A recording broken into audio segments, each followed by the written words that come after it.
Shri Satchidananda Satguru Sainath Maharaj Ki Jai. Om Sai Ram. Let us understand chapter number 11, the description of Shri Sai's greatness. But before that, let us do the Namasmaran, followed by chapter number 11, the description of Shri Sai's greatness, and we will conclude chapter number 11 with the Aarti. Shri Satchidananda Satguru Sainath Maharaj Ki Jai. Om Shri Sai Nathaya Namaha. Om Shri Sai Nathaya Namaha. Om Shri Sai Nathaya Namaha. Om Shri Sai Nathaya Namaha. Om Shri Sai Nathaya Namaha. Om Shri Sai Nathaya Namaha. Om Shri Sai Nathaya Namaha. Om Shri Sai Nathaya Namaha. Om Shri Sai Nathaya Namaha. Om Sai Ram. Let us understand chapter number 11, the description of Shri Sai's greatness. I bow down to Shri Ganesh. I bow down to Shri Saraswati. I bow down to the Guru. I bow down to the deity. I bow down to Shri Sita Ramachandra. I bow down to Shri Satguru Sainath. This is the continuation of the previous narration. Baba's sleeping on a narrow plank, his climbing up and descending, which was inconceivable and difficult to describe. Whether he is a Hindu or a Muslim, he behaved equally towards both. This became the mission of his life. Such was he, the Lord, who was worshipped in Shirdi. Now, this 11th chapter, consisting of the delightful story of the life of the Guru, I have a thought of offering at the feet of Sai, which with utmost devotion. By this, you will be able to meditate on the manifested form, knowing how he was worshipped and his control over the five elements. Baba's greatness will thus be understood. O listeners, please pay attention how Indra, Agni, and Varun obeyed Baba's commands. I shall now narrate that. Let us remember him with love. He was the personification of non attachment. Such was his manifested form. He was the refuge of numerous devotees. Honor the words of the Guru and give him a seat in your heart with faith, with complete resolution and abandoning of all aspirations. Let us worship him with only this desire. Guru Raj, even greater than all the seven image of God, sacrificial altar, fire, supreme light, sun, water, Brahmin, those wearing the sacred thread. Let us single-mindedly worship him. The devotees of the Guru experience on resorting to his feet with full faith that not only Guru but Parabrahma is moved. Such is the marvel of Guru Puja. As long as the worshipper has a form, then it is essential that the Guru also has a bodily form. For the formless, abstract energy, no bodily form is required. This is what even the Shastras emphasize. Unless and until one worships the bodily form, true devotion does not spring forth. Until there is no such devotion, full of love, the inner mind does not blossom. Unless that blossoms, only the lotus bud does not have either the fragrance or the honey. You will see that even the bee will not pause there for a moment. That which has attributes sattva, raja, and tamas is with form. That which has no attributes is without form. Both are not different from each other. The formless and the one with form are one. Though frozen, it's ghee only, and when it melts, it is also called as ghee. The concrete and the abstract are one and the same, and the abstract is spread in the form of the universe. Whosoever one can feast one's eyes on, whose feet one can rest one's head on, who can meditate suitably, love develops there. In whose company can one chat lovingly, and who can be worshipped with sandalwood paste, rice colored with turmeric and kumkum? For that form is a necessity. It is easy to understand the nature of a bodily form rather than the formless. Once love for the saguna increases, it will awaken the formless, which is the abstract. Baba would evolve various means to enable the devotees to experience the abstract. By his authority, he would make them sit far and forbid darshan for a long time. One would be sent on a tour, one would be isolated in Shirdi, one would be confined to the Vada and made to read the Poti regularly. When such studious training is undergone for a number of years together, then the craving for the abstract will develop. While resting, sleeping, and eating, one would enjoy Baba's company mentally. The body is perishable, certainly. This is going to come to an end at some point of time. Therefore, the devotees should not be distressed but should concentrate on the eternal. This manifold perceivable world is the manifestation of the unknown or the invisible. It has taken shape or form from the invisible and will return to the invisible. The universe, which has evolved from the Brahman, with each part having the same divine essence as a whole, will also be assimilated with the invisible from where it has taken birth. Therefore, no being dies. Then, how can there be death for Baba? Shri Sai is always pure, enlightened, perfect, and untouched by death.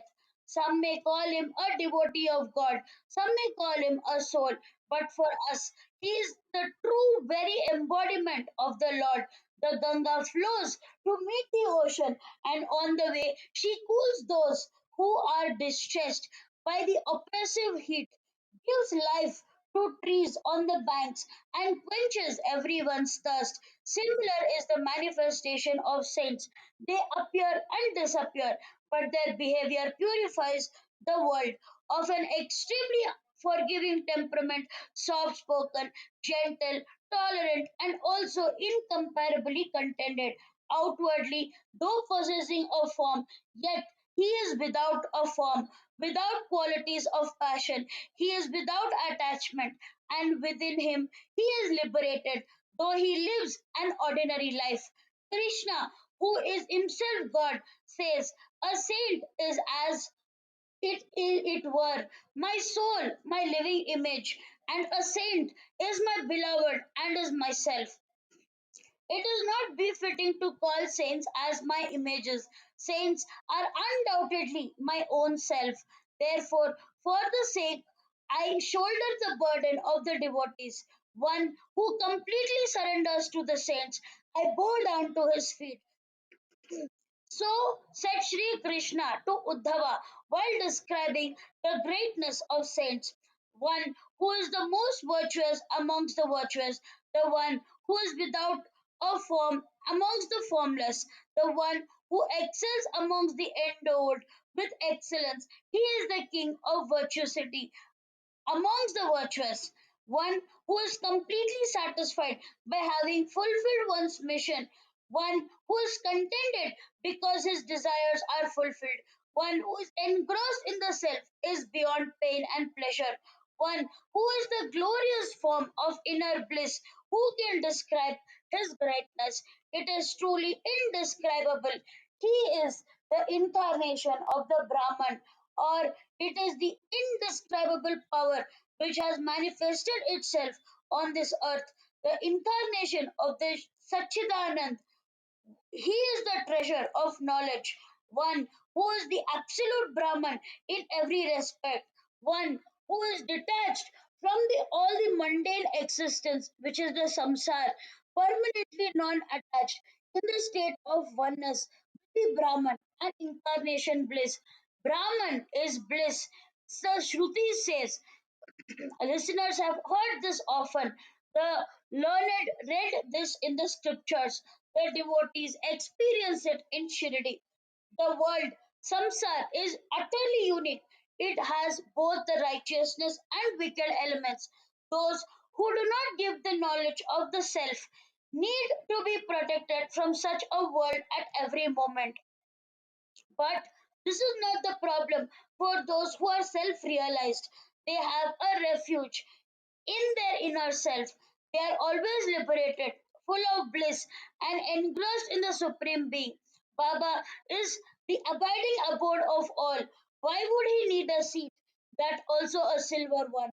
But it is only because of Baba's devotees' desires. For a long time, there was an old seat which was a piece of sack of cloth.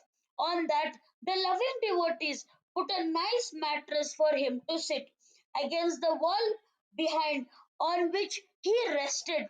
The devotees put a bluster. Baba abided by the devotees' wishes. Though his residence appeared to be in Shirdi, he was all pervasive. This was also experienced by his devotees by Sai's powers.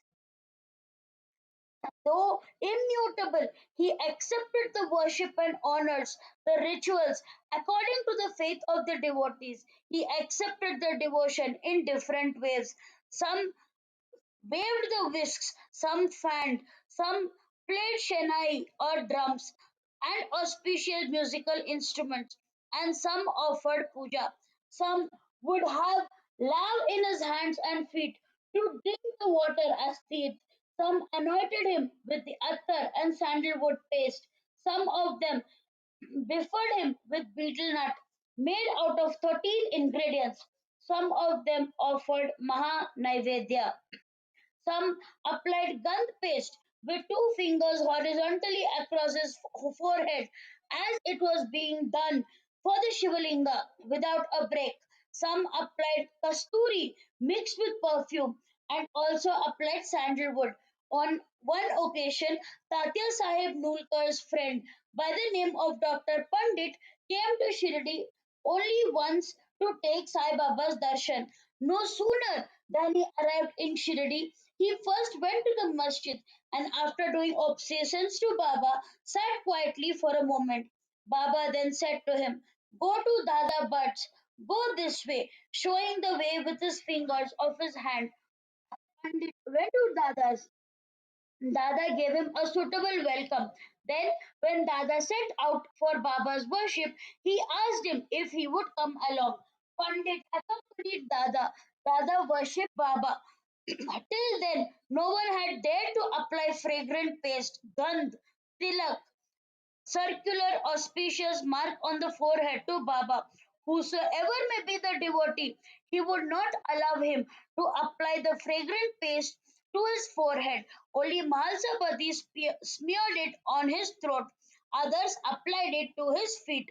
But this Pandit was simple and full of devotion. He took away Dada's puja thali and holding Shri Sai's head, he anointed him the three-fingered parallel lines, Tripunda. Seeing his daring, Dada's heart began to beat hard. He thought that Baba would be enraged. What a rash act this was! Thus, the impossible had happened. Baba did not utter a word. On the contrary, he seemed quite pleased and did not get angry at him at all. So be it. He let the moment pass, but Dada felt a disquietude. Then, the same day, and he asked Baba about it. When we try to apply a small tilak of paste to your forehead, you do not allow us to touch your forehead. But what happened this morning? You dislike our tilak, yet Pandit's Tripuradhara was fond and favorable. Why this unusual behavior? There seems to be some inconsistency. Then, very lovingly, Sai smiled and spoke to Dada. Listen to that sweet remark with devotion, all of you. Dada, his guru is a Brahmin. I am by caste a Musalman, but believing me to be his guru, he did Guru Puja. I am a great pious Brahmin.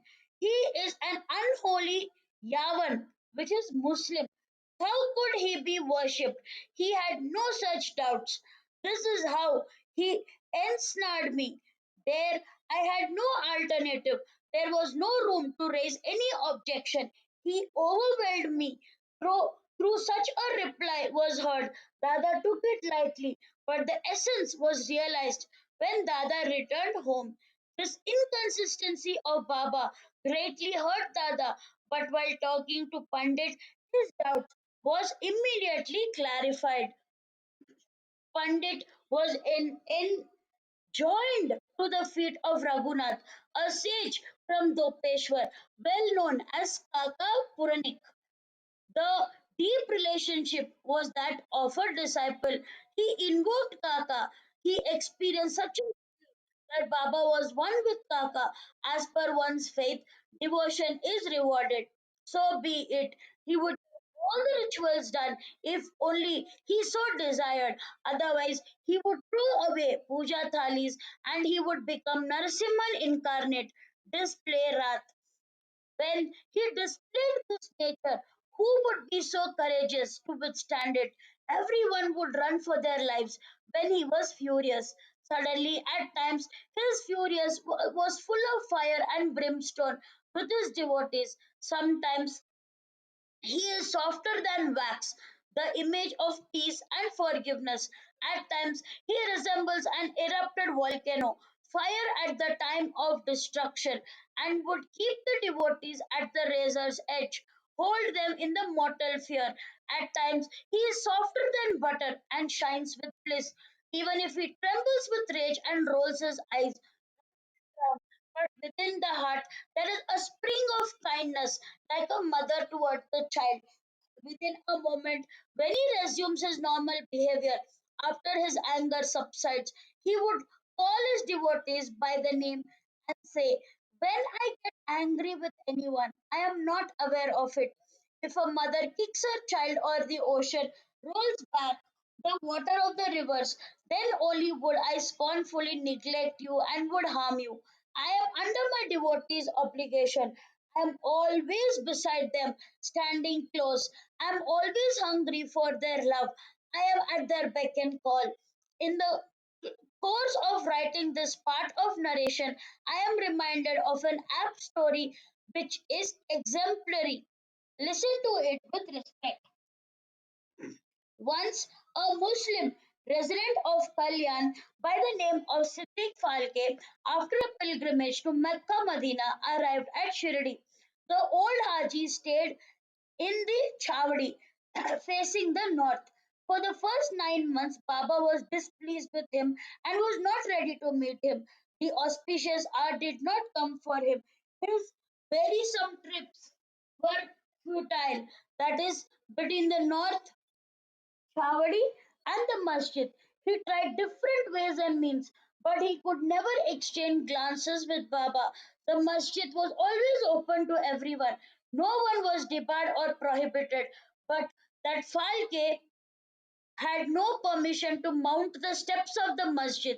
Falke became internally dejected. What kind of karmas have been instrumental that my steps cannot enter the masjid? What sins have I committed?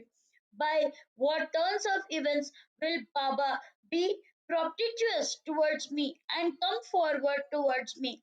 That was the sole thought, day and night, in Falke's mind, like the throbbing of his own heart. In the meanwhile, somebody advised him not to be dejected like this. Take Madhavrau's help, and your heart's desire will be fulfilled. Before taking Nandi's darshan, can Shankar become propitious? He approved of the following this method and liked the idea of using the means. On the face of it, the listeners will think this to be an exaggeration, but This was the experience in Shirdi at the time of darshan. Whoever decided to be with Baba without any disturbance, to have a dialogue, he was required to go with Madhav Rao at the outset, who has come from where and wherefore for the purpose of telling all this in a sweet and a suitable manner, and to introduce Madhav Rao was required. Then Samartha became willing to talk. The Haji heard all this and persuaded Madhav Rao. He said, once at least, dispel my turmoil, help me to attain the unattainable. With the pressure of Madhav Rao to find a suitable opportunity, he made a firm decision. Whether the task was difficult or not, he made an effort. He plucked up courage and went to the masjid. He broached the subject very delicately. Baba, the old man is greatly distressed. Please oblige him. That Haji had come to Shirdi for your darshan after doing Mecca Medina pilgrimage. How can you not be merciful to him and not allow him to come inside the masjid? Innumerable persons come freely and enter the masjid, take darshan and leave quickly. Why is only this one languishing in vain? Be merciful towards him just once. Meet him in the masjid. Then he will also leave quickly after asking the question in his heart. Shama, the infant's spume had not yet dried on your lips. If Allah's grace is not with him, what can I do for him? If he does not have the indebtedness of Allah Mia, can anyone climb the steps of the masjid? The faqir's actions are beyond understanding, and I have no control over it. So be it. There is a narrow footpath beyond the Bhairavi wen. Go and ask him clearly if he will walk and come there correctly. The Haji said, however difficult it may be, I will walk correctly. But grant me a personal meeting and let me sit at his feet. Listening to the answer from Shama, Baba said, ask him further. 4 times 40,000 rupees will you give to me? When Madhav Rao gave him this message, the Haji said, what are you asking? If he asks, I will give 40 lakhs. Where lies the question of thousands? Listening to this answer, Baba said, ask him. Today we have a desire to slaughter a goat in our masjid. What part of meat do you wish? Would he like bones with flesh, haunch, or testicles? Go and ask the old man what he definitely wants. Madhav Rao related in detail to the Haji whatever Baba had said.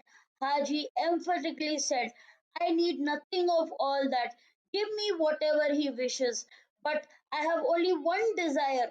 If I only get a morsel from the Columba, I will have attained my object of my well-being. Madhavrao returned with the response from Haji. While he was presenting this statement, Baba became wild with anger immediately. Picking up the Columba and the water pot in his own hands, he threw them out of the door. Biting his hand noisily, he came near the Haji, holding his kafni with both the hands and lifting it up. He stood in front of Haji and said, what do you think yourself to be? Are you boasting in front of me? You are giving yourself airs because of your age. Is that the way you recite the Quran? You are vain because you have done the pilgrimage to Mecca, but you do not realize who I am. In this manner, he was reproached using unspeakable words. The Haji was dumbfounded. Baba then turned back.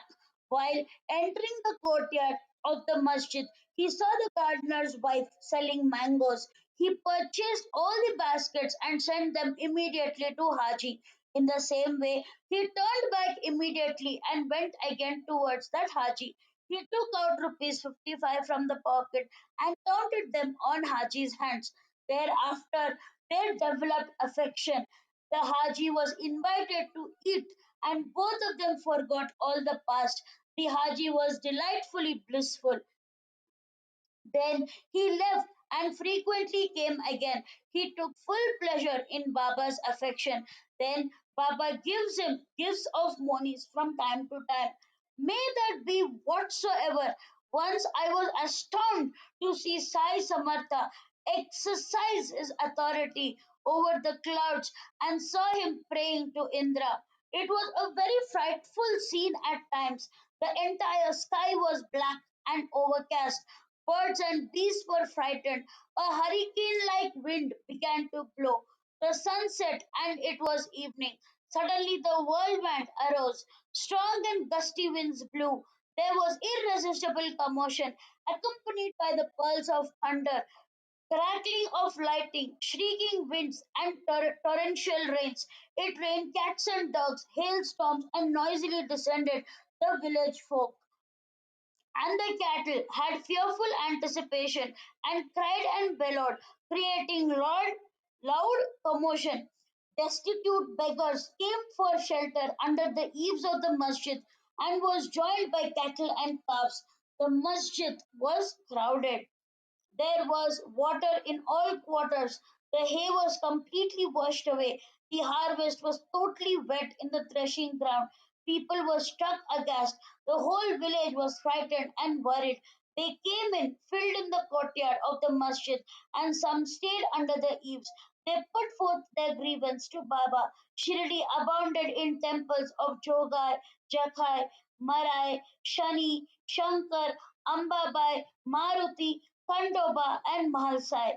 Yet, at the critical juncture, no one was of any service to the villagers except the one and only prompt and quick Sai who helped all in difficulties.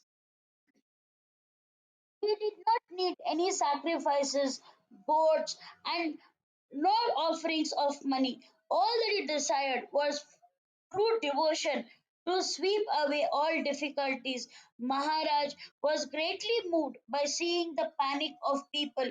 He left his seat and came forward and stood near the plinth of the masjid. The sky was reverberating with the sound of the thunder, and crackling sound of lightning set the sky ablaze with light. In the midst of all this stood Sai Maharaj shouting at the top of his voice, God loves their devotees and their saints and sages more than themselves. God heeds their words and takes human birth for their sake. Gods have to espouse the cause of the devotees on hearing their appeals. They uphold all requests as soon as they are made, recalling the faith of the devotees. Loud balls followed one after the other, resounding in the sky. The masjid seemed to shake. Everyone was defended. The masjid and the temples resounded with that earth shaking voice. Then the clouds stopped on their own. Thunder and even the rain stopped pouring. Baba's loud bawling was so profuse that the whole country yard, full of people, got rooted to the spot, whispering amongst itself. Baba's skill was and powers were inconceivable. It had an effect on the rains. The wind also immediately controlled, and the darkness caused by the fog was also dissipated. Slowly, the rains decreased, the winds lessened, the constellations became visible. The darkness was dispelled by that time. Later, the rains completely stopped. The galling winds quietened. The moon appeared in the sky. Everyone was cheered. Indra melted at the plight and upheld the words of a saint. The clouds were dispersed in all directions. The whirlwind calmed down. The rains totally abated. The winds blew gently. The sound of the thunder subsided. The birds and beasts regained their courage. Leaving the shelter of the eaves, the cattle and calves came out and roamed again without fear. The birds also flew into the sky. Having earlier experienced the terrifying incident, all the people returned to their homes after experiencing their gratitude. The cattle also peacefully dispersed. Such was Sai, the embodiment of mercy. He had great love for his devotees. His concern was like that of a mother for the children. How can I describe the loving nature? Similarly, he had control over fire. Listeners, please listen with respect to a short story as an example. You will realize the unexcelled power. One afternoon, the Duni blazed uncontrollably. The flames billowed. Who could stay near it? The flames of fire increased fiercely and reached the roof of the wooden beams. It appeared that the masjid would quickly be reduced to ashes as the burning of the holy. Nevertheless, Baba was composed while all the people became apprehensive. All the people were amazed at the ruination that Baba was facing. One asked, "Shall I bring water?" Another asked, "Who will pour it? Who will go near there and receive the blow of the satka on the head?" Though everybody was restless, none had the courage to ask. At that moment, Baba made a movement and placed his hand on the satka. Seeing the blazing flames, he took the satka in his hand and started forcefully striking blow after blow, saying, "Get back." An arm's length from the dhuni, he was forcefully striking the pillar while looking at the flames and saying, "Calm down, calm down." With every stroke, the flames lessened and subsided. The dhuni became calm and the fear disappeared completely. Such was Sai, the Doyen of saints, God incarnate. On placing your head at his feet, he will lay the boon giving hand on your head. Whoever reads this chapter regularly with faith and devotion, all their problems will be resolved. After the completion of reading with concentration, what more can I say? After purifying the mind sculpturously, do the Sai Parayan, you will attain eternal Brahman, attain the unattainable, ultimately become desireless, attain the difficult fourfold mukti and uninterrupted peace. So be it. Those devotees who desire to enjoy the bliss of Paramatma and perfect knowledge should read this chapter repeatedly with great respect. The minds will be purified. Savoring the stories will develop an attitude of spiritual inclinations. They will attain whatever is desired, and whatever is not auspicious or desirable will be destroyed. Personal experience of Baba. Hemat surrenders to Sai. The next chapter is very sacred about the relationship of the Guru and the disciple. Darshan of Golap by the Guru Putra. No matter what the circumstance, the disciple should never abandon his own Gurudev. Sai gave specific experiences of this and increased firm faith. Those devotees who came and surrendered each had a unique darshan in different forms of deities or gurus, and their faith was confirmed. May there be well being. This is the end of the 11th chapter of the Shri Sai Satcharithra, written by the devotee Hemat Pant, impelled by the saints and virtuous people, called the description of Shri Sai's greatness. This is offered to Shri Satguru Sainath. May there be auspiciousness. Now I will conclude chapter number 11 with the Aarti. Shri सच्चिदानंद सतगुरु साईनाथ महाराज की जय. शिर्डी माझे पंढरपूर साई बाबा रमावर. बाबा रमावर साई बाबा रमावर. शुद्ध भक्ती चंद्रभागा भाव कुंडली जागा. पुंडलिक जागा भाव पुंडलिक जागा. याऊ याऊ अवघे जन करा बाबा श्रीवंदन. साई श्रीवंदन करा बाबा श्रीवंदन. बनो बने बाबा साई धाव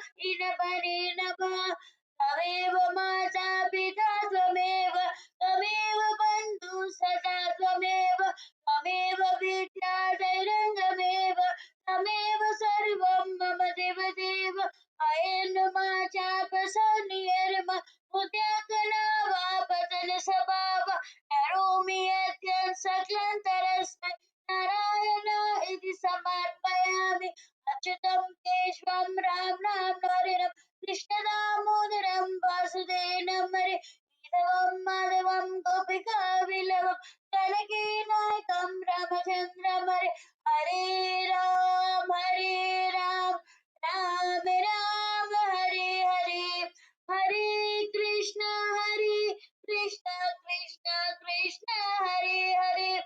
Shri Gurudeva Datta Sachidananda Satguru Sainath Maharaj Ki Jai. Om Sai Ram. I request all the listeners to read one chapter of the Sai Satcharithra daily and so in Baba Bliss. Baba bless you. Om Sai Ram.